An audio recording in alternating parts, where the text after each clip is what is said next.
First counselling में मान लो आपने किसी ए कॉलेज में एडमिशन करवा ली और अभी आपका प्लान बनता है कि सेकंड काउंसलिंग हम ट्राई करेंगे, उसमें शायद बी कॉलेज में मिल जाए या बी कॉलेज में जाना चाहते हो, तो आप असल में सेकंड काउंसलिंग से पहले आपको ना यूनिवर्सिटी एक टाइम फ्रेम देगी जिसमें आप अपनी सीट सरेंडर कर सकते हो। तो उसमें आप, अगर आपको ये कॉलेज पसंद नहीं है जिसमें आपने एडमिशन ली है, तो आपको अपनी सीट सरेंडर करनी होती है, जिसमें उस कॉलेज के प्रिंसिपल को आपने एप्लीकेशन लिख के देनी होती है कि हमारा जो भी आपकी डिटेल्स है मेंशन करके कि हम ये सीट सरेंडर करना चाहते हैं और will participate in the next counselling.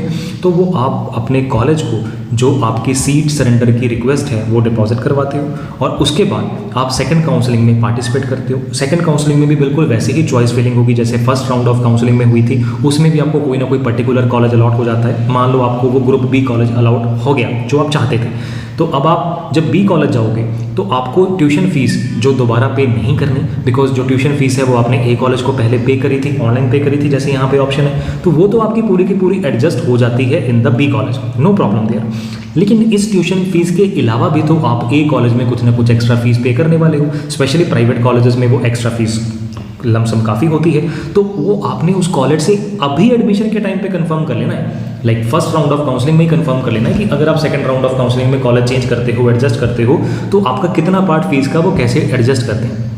Because बहुत सारे प्राइवेट कॉलेजेस के ना अपने अपने रूल्स हो सकते हैं, तो आपको उस पर्टिकुलर कॉलेज से कंफर्म करना है कि वो जो एक्स्ट्रा फीस आप पे करते हो, कॉलेज की फीस जो पे करते हो, उसको वो कैसे, कितने पार्ट में कैसे एडजस्ट करते हैं। कुछ कॉलेजेस बहुत अच्छे हैं, पूरी की पूरी फीस एडजस्ट हो जाती है आपकी सेकंड काउंसलिंग में, लेकिन कुछ कॉलेजेस उसका कुछ पार्ट कट भी कर सकते हैं, डिडक्ट कर सकते हैं। अब कितना पार्ट कट करेंगे वो आपको आपका कॉलेज बता सकता है और कोई नहीं, क्योंकि हर कॉलेज के अपने रूल्स एंड रेगुलेशंस रह सकते हैं। इसलिए बिल्कुल स्ट्रिक्ट एडवाइस है, फर्स्ट राउंड ऑफ काउंसलिंग में जो भी कॉलेज में आप एडमिशन करवाने चाह रहे हो उस कॉलेज से अपनी सारी टर्म्स कंडीशंस आज ही जान लो, क्योंकि वहाँ पे बहुत सारे डॉक्यूमेंट्स में आपने साइन करने होते हैं। पता भी नहीं चलता कॉलेजेस में आप किस किस चीज़ पे साइन कर देते हो। समटाइम्स बॉन्ड साइन हो जाता है, समटाइम्स तो एडवांस चेक ले लिए जाते हैं। आपने उस कॉलेज से सारी डिटेल कंफर्म करनी है कि कैसे क्या क्या कितना पार्ट रिफंड होता है, और अगर आपको जो भी प्लान चेंज करने का है तो डॉक्यूमेंट्स आपको वो कॉलेज कैसे वापस करेगा, हर चीज़ आपने कॉलेज से कंफर्म करके चलना है। And to be very honest, जो भी आपको कॉलेज ना बिल्कुल स्ट्रिक्ट बोल्ड आंसर नहीं दे पाता इन चीज़ों के बारे में, आप ऐसे कॉलेज को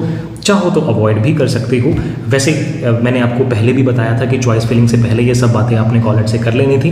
अब अगर जो भी अलॉट हुआ है कम से कम उस कॉलेज से, तो आप ये सारी चीज़ें कंफर्म करके चलो, बिकॉज नेक्स्ट ईयर ऑनवर्ड्स आप वैसे भी चेंज नहीं कर सकते। अभी काउंसलिंग्स के थ्रू चेंज हो गया तो हो गया, आप सेकंड ईयर में थर्ड ईयर में बोलो कि मैं ए कॉलेज से बी कॉलेज में चली जाऊँ, it's not going to be possible.